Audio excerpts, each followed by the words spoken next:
Hey, I'm Dylan. It's almost 6 a.m. on Saturday. Slept in a little bit because I was up late last night. Gonna eat some cereal. Today I'm eating French Toast Crunch, which surprisingly I never had before.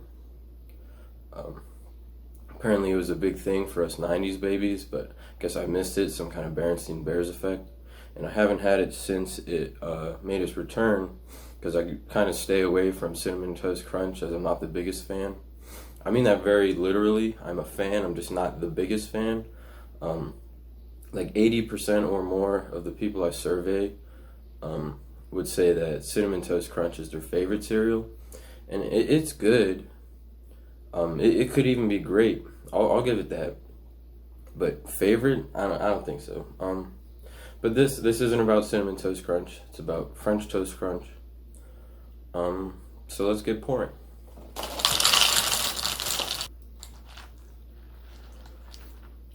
It wasn't. I'm not gonna re-pour. It wasn't on screen. I'm using plain blue bowl today.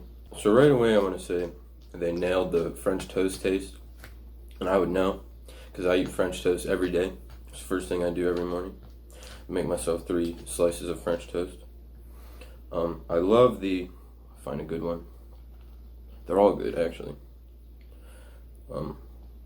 I love how much it looks like little breads. Great look on the cereal. It actually has a very syrupy forward taste, more so than the waffle cereals. There's one there too. This waffle cereal has a strong syrup taste, but it's kind of fake. This is like right out of the tree maple syrup. Really good.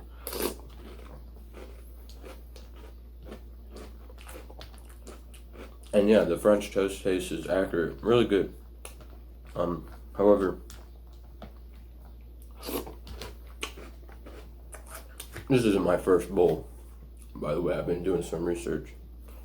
And in my research, I found that this is a cereal with a very high skill ceiling, not for beginners. Beginners can't really get the most out of it.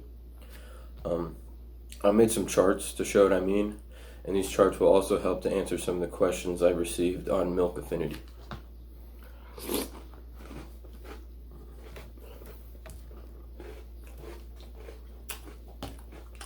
So this here is the actual cereal enjoyment chart. You can see enjoyment on the y-axis and then time across the x-axis.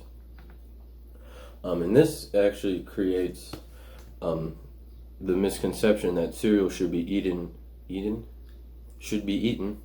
the mornings. However, it really just means time after milk. I don't know why people got so confused on that. This curve is the expected enjoyment of cereals. Most cereals do follow a trend like this.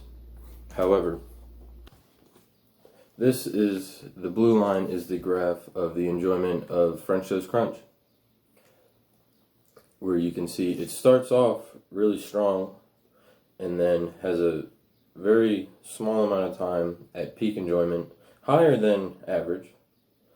However, very, very narrow window, and I'll explain what creates this.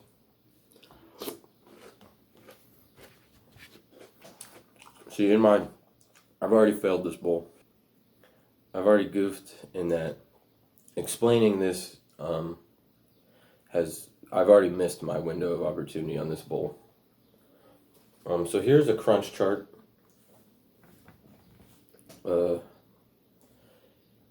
crunch on y-axis, again, time after milk across the bottom. And unlike the enjoyment chart, being too high, higher on the crunch chart is not always good. See, we have 3 zones you could fall into: too hard, nice, and soggy. And again, the general trend that most cereals would tend to follow. And I'll just add in quick another cereal that I know off the top of my head.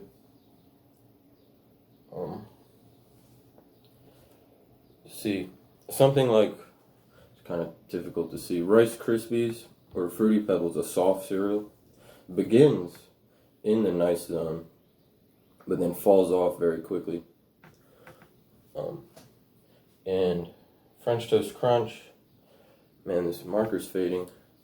See, has a steeper slope than most cereals.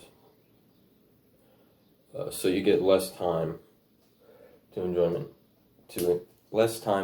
it. The crunch is one of the reasons that the enjoyment chart looks this way. To get around this, you could use less milk. And what using less milk does is it extends the graph in the x direction, right? Which would widen the peak here. I don't like this technique because a non-zero portion of the enjoyment curve is related to whether or not you can drink a satisfying amount of milk at the appropriate taste and temperature as affected by the cereal. What you really have to do is just work on your spoon handling, get good pats, good at mixing. Control the ability to control the amount of time each piece has with the milk is what cereal eating is all about. What makes French Toast Crunch so unique is its relation with the milk, is its milk affinity and milk taste. And so a crunch chart like this, a slope like that, nothing to worry about. Not crazy at all. However, what happens is, in this cereal, is the milk steals flavor away from the cereal, as expected. But there's a lot of flavor loss. So you could let Fruity Pebbles soak for an hour, and it'll still hold 90% flavor. And not lose a lot to the milk. Something like Cocoa Pebbles or Cocoa Puffs will lose a lot of flavor, and over time the cereal will go down to about 50% flavor, but all of that flavor is reserved in the milk. It has very good milk taste retention. Where French Toast Crunch does not. The flavor rapidly disappears. I don't know where it goes because it doesn't go in the milk. The milk taste is not that good. But right at the start of the bowl, it has amazing flavor, has great syrupy flavor. The syrupy flavor is the part that goes away and it just becomes plain French toast. In summary, it has terrific flavor, love the look and the design and the theories behind it, but it just has poor milk affinity and doesn't hold up.